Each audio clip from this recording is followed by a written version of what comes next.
Hello friends, welcome to my channel. இன்னைக்கு நம்ம இந்த வீடியோல அமேசான் பிரைம்ல ரிலீஸ் ஆன ஸ்னேக்ஸ் அண்ட் லேடர்ஸ் இந்த வெப் சீரிஸோட ரிவ்யூ தான் பார்க்க போறோம். வெப் சீரிஸோட கதையை பத்தி பார்த்தோம்னா, லியோன்னு சொல்ற ஒரு கேங்ஸ்டர் வந்து அவருக்கு கீழே வேலை பார்க்குற 2 அடியாட்களை ஒரு பொருளை திருடுறதுக்காண்டி அனுப்புறாங்க.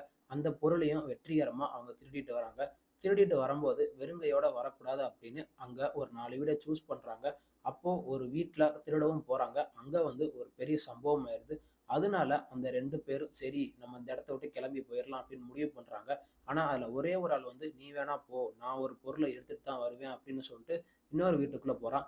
அங்க வந்து ஒரு சின்ன பையன் ஒரு பெரிய சம்பவம் பண்ணிடுறான். அந்த சம்பவத்துல அந்த திருடன் வந்து இறந்தே போயிடுறான். எப்படியாவது அந்த பாடியை டிஸ்போஸ் பண்ணும் அப்படின்னு அவனும் அவங்க ஃப்ரெண்ட்ஸும் சேர்ந்து அந்த பாடியை புதைச்சிடுறாங்க.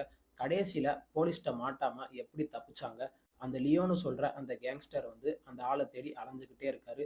இவங்க கண்லலாம் மண்ணை தூவி விட்டு எப்படி அந்த 4 சின்ன பசங்க அந்த பாடியை கவர் பண்ணாங்க. இதுதான் இந்த வெப் சீரிஸோட மொத்த கதையே. வெப் சீரிஸோட பாசிட்டிவ்னு பார்த்தோம்னா, டைரக்டர் ஒரு கிரைம் த்ரில்லர் வெப் சீரிஸ்க்கு என்ன தேவையோ அதை சூப்பரா பண்ணியிருக்காரு.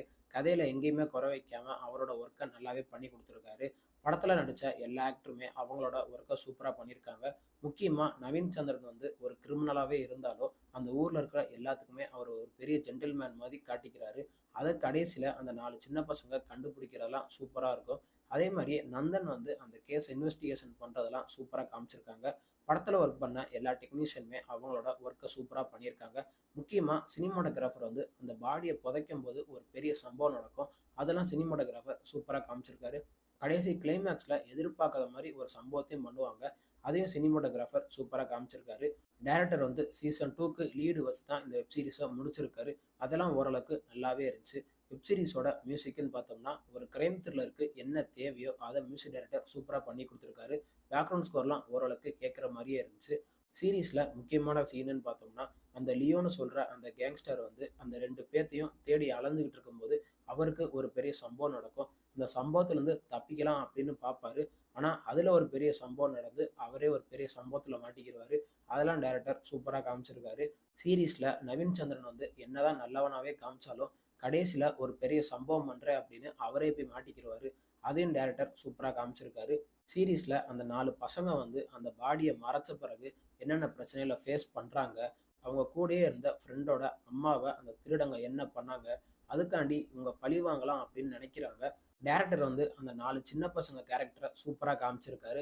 அதுக்கு தகுந்த மாதிரியே அந்த 4 பேருமே அவங்களோட ஆக்டிங்கை சூப்பரா பண்ணியிருக்காங்க. அவங்க வந்து அந்த பாடியை புதைச்ச பிறகு சில பல விஷயம்லாம் பண்ணுவாங்க. அதெல்லாம் யாருக்கும் தெரியக்கூடாது அப்படின்னு நினைப்பாங்க. ஆனா கடைசியில அது ஒரு பெரிய ஆளுக்கு தெரிஞ்சிரும். அது தெரிஞ்ச உடனே அந்த 4 பசங்க ஒரு பெரிய சம்பவம் பண்ணுவாங்க பாருங்க. அதெல்லாம் உண்மையிலேயே வேற லெவல்ல இருந்துச்சு. டைரக்டர் அதுலலாம் எங்கேயுமே குறை வைக்கல. டைரக்டர் வந்து அந்த போலீஸ் இன்வெஸ்டிகேஷன் பண்ற சீன்லாம் சூப்பரா காமிச்சிருப்பாங்க.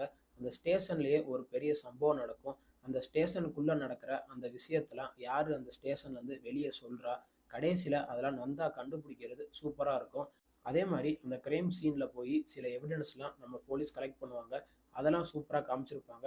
அந்த 4 சின்ன பசங்க வந்து அதுல ஒரு எவிடன்ஸை யாருக்கும் தெரியாம எடுப்பாங்க. அதெல்லாம் டைரக்டர் சூப்பரா காமிச்சிருக்காரு. டைரக்டர் ஒரு கிரைம் த்ரில்லருக்கு என்ன தேவையோ அதை நல்லாவே பண்ணியிருக்காரு. மற்றபடி இந்த சீரீஸ்ல பெருசா சொல்றதுக்கு ஒண்ணும் இல்ல.